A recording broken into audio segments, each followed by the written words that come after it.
college. I traveled overseas. I was living in my parents' basement. I didn't have much.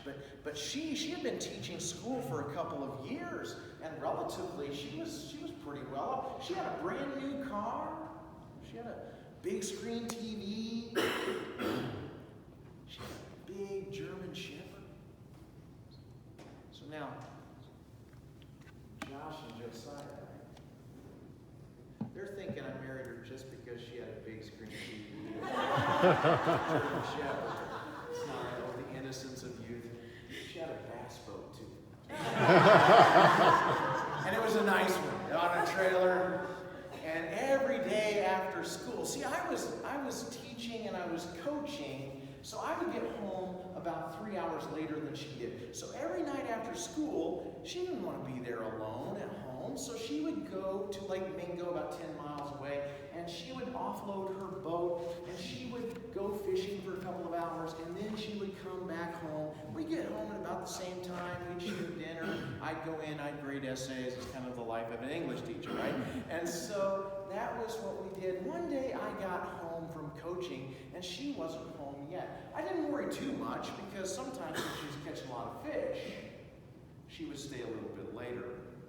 But not many minutes went by and the telephone rang. I picked up the telephone, and it was my wife, and I could tell she was in distress.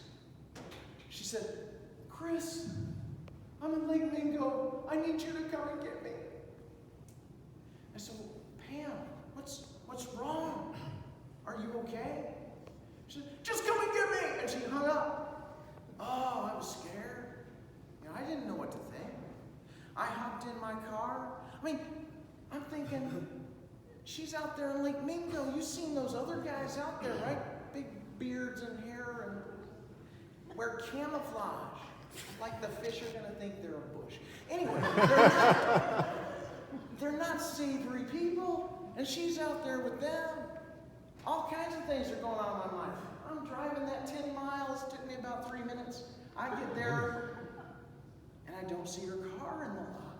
I'm looking for her. Her car's not there. I'm thinking, somebody, one of those big hairy guys, has stolen her car. I hope they didn't beat her up to get her keys.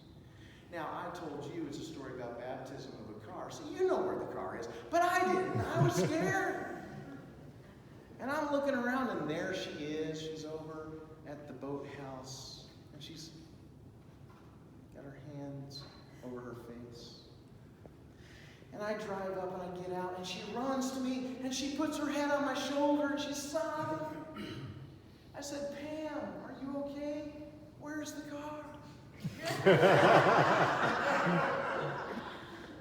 And without saying a word, she just kind of points down at the water. And I look, and down, deep, really deep, there's this red, kind of fuzzy redness, and I think, is that my car? And this bubble comes up. And I'm thinking to myself, man, that's a darn full place to park. Josh, you learn early on in your marriage that you never comment on your wife's parking. You're either right or you're happy. You're rarely both. I didn't say that. I've been married enough time to know that you don't comment on that such a thing. So I'm thinking, well, how did this happen? And she tells me the story.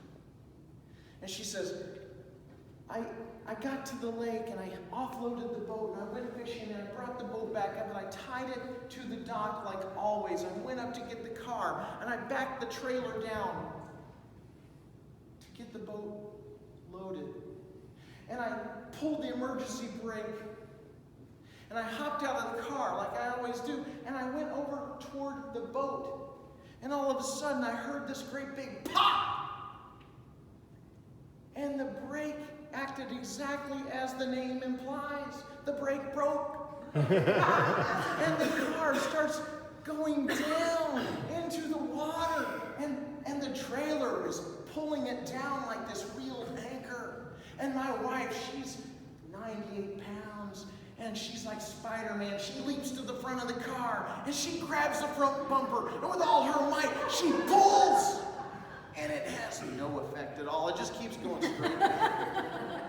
And as it sinks into the water, and as the water comes up to her knees, and as the car disappears, and the bubbles come up, her emotion wells, and she goes to call me. So I get there, and I'm thinking, okay, we got to call the tow truck. So we went over to the payphone. Okay, Josh, just like payphone, big box. Big hand set. You've never seen anything like it in your life. It's a weird thing.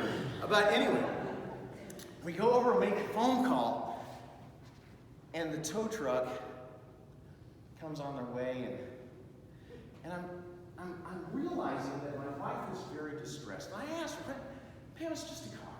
It's just a car. She says, but this is a microcosm of everything. So my exercise clothes are in there. You see, she had this concern about her body image, and she had been going to aerobics classes.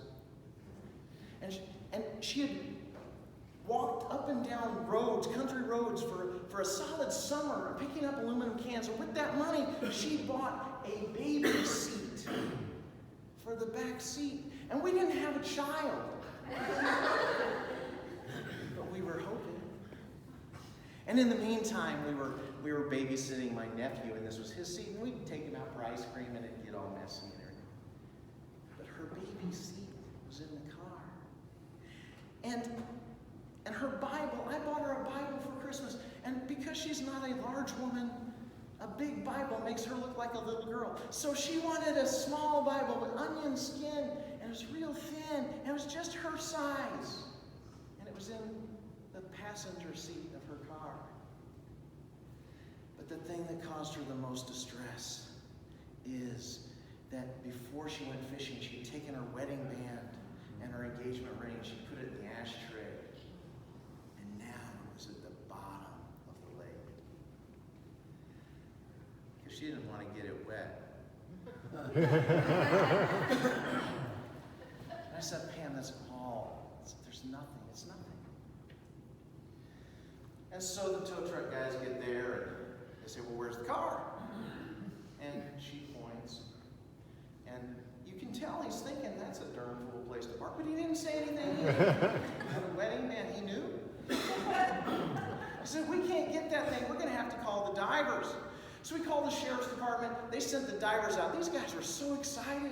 And they hadn't been called in like 3 years. We're in East Central Illinois. Not a lot of shipwrecks there in the prairie.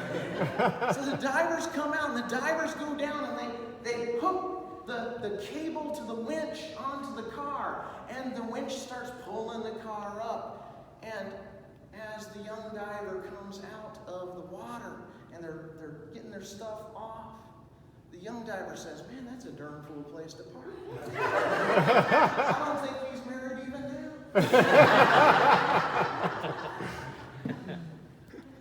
And the car comes up and the water pours out. But my wife, Pam, she runs to the door and she opens the door. She sees her exercise clothes, but those don't matter anymore. She doesn't care how she looks now. And she looks at the baby seat. You know, all those stains from the ice cream, it's kind of gone. And it can be washed. And the dream is still there. And she looks at her Bible. And if you've ever seen a book that's gotten wet, when it dried out, it was the fattest thing. It put my Thompson's chain reference to shame. It was a beast. You could carry that thing around in a wheelbarrow. In the wedding rings she pulled out, and in the setting sun, in the water that still made them wet, they glistened, and it seemed they glistened a little bit brighter. And you know, because of what we had and because of our insurance, after she had baptized the car,